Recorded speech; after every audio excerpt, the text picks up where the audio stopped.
when you started talking about, I think it was the clip that we played in the interview with Steve Bannon, where you're explaining the fact that, what really is taking place in Brazil, the powers behind it. And I think even when you were with Joe, on Joe's, you explained the fact that they went to tell him, Bolsonaro, I'll let you tell the story. What is the exchange with how the U.S. was involved with the elections in Brazil? Well, are you referring to, when you say they went to tell Bolsonaro?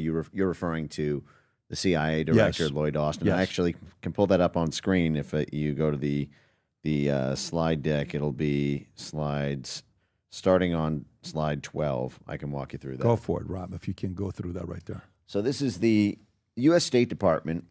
Yeah, if you can Go to the full slideshow. screen Just it, press view slideshow. There you go. Mm-hmm. So, and we'll go through this line by line here, but the U.S. State Department called in massive favors and leveraged personal connections to build voting machines for Lula-aligned Brazil officials, and then the CIA warned Bolsonaro not to mess with or cast doubt on all the new U.S. State Department secured voting machines determining his election. And if you go to the next slide, I'll walk through this.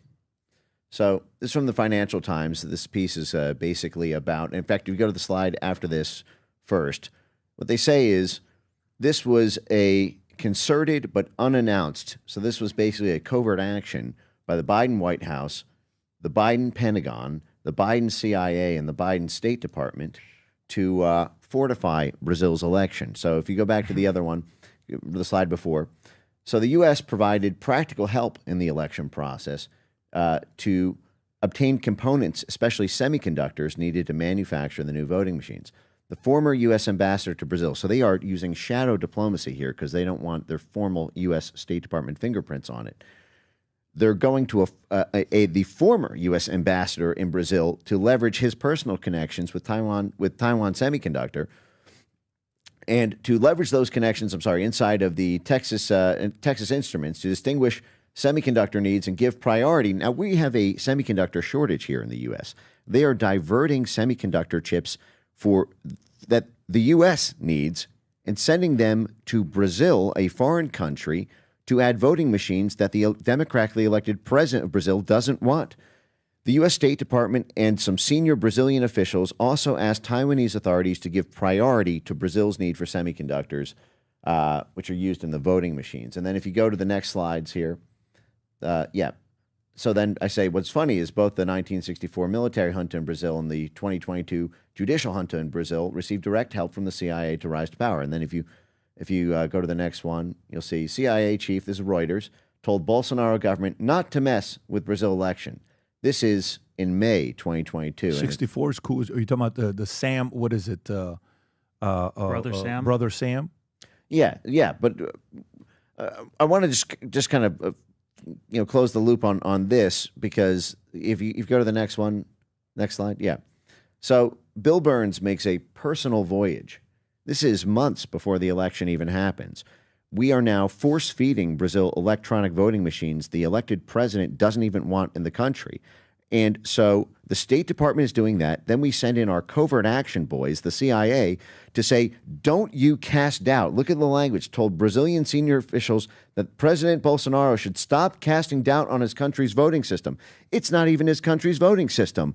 We sent the semiconductor chips to build that because Brazil didn't want them themselves.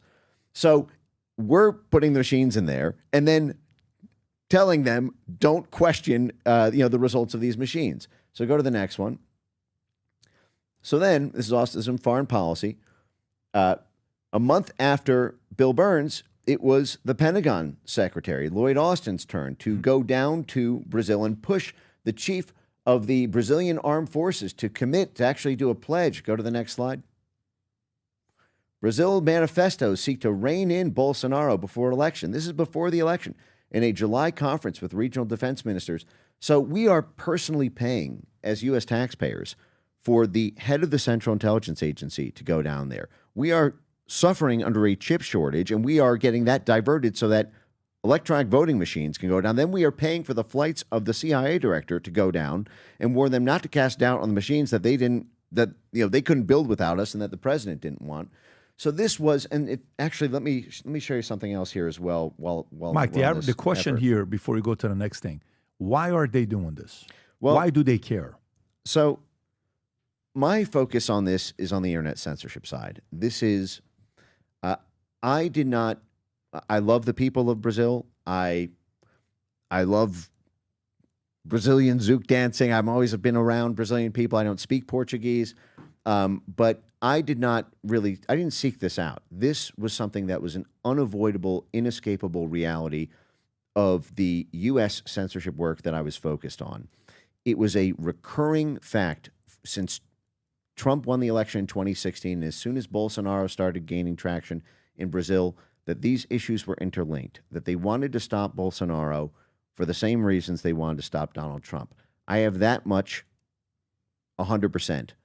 There are other issues, so I have this big unpublished report that I'm just showing you some things from here tonight, but that'll be published sometime in the next several months. There is the open question. So the technical reason they said they did it is because Bolsonaro is a threat to democracy. And who's they? The CIA and Biden? The CIA, Biden, State Department, USAID, the NGO swarm. We have this concept called democracy promotion programs, which is, this idea that if something is categorized as an authoritarian threat or it leads to illiberal democracy without sufficient democratic institutional safeguards, we deputize our democracy promotion programs to basically overturn their governments, to do regime change operations, to institute judicial reforms in the country, to control their prosecutors, their judges, their universities, their unions, their media ecosystems, in order to manage their democracy. And when something gets categorized as a threat to democracy, that's a technical term that unleashes the capabilities of our regime change apparatus. Now, they did that to Trump. They did that to Bolsonaro. But whenever something's deemed a threat to democracy, there's always something else behind it, right? In Trump's case, it was very obvious that Trump's policy about Eurasia was the primary reason that they ran all of the coup-like actions against him, from the multiple impeachments to the 91 felonies, to the special prosecutors probe, the Bob Mueller 2.5-year FBI special prosecutors, to the whirlwind of state-funded media and intelligence 6 ways from Sundays things against him. There were other things that Trump did that flew in the face of the interests of international corporations and banks and foundations and NGOs. That one was the primary one in my view. In the Bolsonaro story, since my primary focus is on internet censorship, it's very easy for me to tell that story, and I can walk you through that whole thing. But in terms of the why they did it, again, technically, it's all they need to say is threat to democracy, but there are always interests underneath that, and there are many threads. There is a sort of murder mystery, whodunit. There are many financial interests in Brazil. There are many U.S. multinational corporations of interest there. There are international interests around China and the relationship between China and the Biden administration.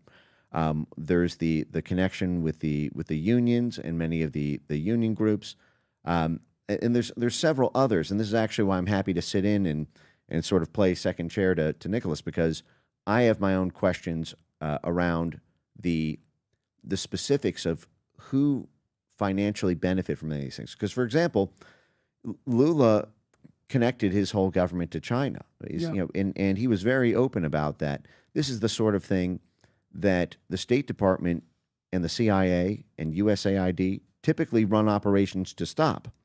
And yet you had this very strange situation where we ran these operations to install it. Just this Chinese influence in Brazil. And when you look at the Biden family relationship with Chinese stakeholders, you look at the Hunter Biden, $10 million basically windfall from Chinese clients for his consulting company and partnerships with Chinese energy companies. You see this recurring pattern with the Biden administration. I don't have, though, since everything I do is open source, I don't have any confessions from people in the U.S. Okay, so can I ambassadors on that just unpack what I think you're saying, and then tell me if that's kind of what you're saying, and then Nicholas, I'm going to come to you next. So, are you saying hypothetically to the average person, not somebody that's Mike Benz caliber, this is your world, deputy, you're in working with the State Department, you're in the world, internet, you're around it, this is your world that you study. To the average person, you're saying China potentially used Biden as a favor to make sure Bolsonaro doesn't get in the way, because under Lula, they're able to buy and get more resources and things that they want there, and Bolsonaro gets in the way. So, hey, U.S., we'll stay quiet and we won't do anything with you. We'll keep doing business with you, but we need a favor from you. We need to make sure you go out there and do whatever you can for Bolsonaro to stop talking about the voting system and rig it if you can. Make sure he doesn't win so we can put Lula in, because Lula's going to play ball with us, with China. We can get in and do whatever we want to do. Is that kind of what you're insinuating? I don't know that. There are things that keep coming up in my research about it that I find highly disturbing, and I would not be able to get without the subpoena power of Congress. And it is my opinion that at the end of this process, and once the report that I'm working on is published, and all of this is, can be just the whole timeline chronology, network map, funding flows, cast of characters, all of that. It's my belief that that it would be beneficial for the American people to understand, to have an autopsy of the rogue activity of their own government, for any of the oversight bodies that we currently have set up, whether that is the weaponization subcommittee of Jim Jordan, whether that's the House Foreign Affairs or Senate Foreign Affairs committees, whether that is declassifying federal secrets, frankly, from covert actions involved in this. There are any number of subpoena power equipped courts, congressional committees that could probe those questions. Most immediately, what comes up most frequently publicly in this, and what they talk about, is this international exchange of ideas between Trumpism and Bolsonaroism. And that's a very simple one to understand, right? Which is just the raw political calculus of, you get rid of Bolsonaro, you get rid of Trump, you get rid of and this is a direct quote, the international exchange of ideas. You can actually go to my foundation's website, it's foundationforfreedomonline.com. If you put Brazil into the search at the top, you'll see, oh, yeah, one word, yep. And you just put Brazil on the top, and you'll see a report that I published a little over 2 years ago. U.S. tax dollars funding text message censorship in Brazil. Published this in July 2022, so just in time for the CIA director to descend on Brazil. And you'll see we U.S. taxpayers paid to get the censorship state installed in Brazil. And if U.S. taxpayers? Yes, because this is all USAID and NED and the NGOs that are all funded in Brazil. Private texts to family and friends are fast becoming as targeted by counter disinformation techniques as public-facing posts on social media. This escalation of fact-checkers' interventions and sharing limits on text has been introduced through new speech constraints on popular encrypted apps such as WhatsApp, Telegram, and Rob, can you go a little bit higher so I can read the last sentence? These developments are being funded by millions of dollars in U.S. tax. Brazil, I'm so glad you're watching this. I want to tell you something here. Do you know what's the one thing tyrants or criminals in politics, in your government, you know what's the one thing they hate? Is for the people to have hope. It's been said, man and women can live 40 days without food, 4 days without water, 4 minutes without air, but only 4 seconds without hope. When I was in Brazil, we had dinner with Nicolas Ferreira. And while we're having dinner, we gave him a shirt and we took a picture together. It's called Future Looks Bright with Brazilian flag. I would love nothing more than to see thousands and thousands of people in Brazil to wear a shirt that says Future Looks Bright with your flag.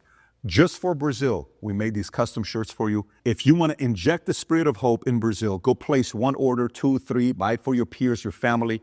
Click on a link below or go to vtmerch.com and sport your Future Looks Bright shirt in Brazil. Let the dictators, let the tyrants get so angry the fact that you are optimistic about the future.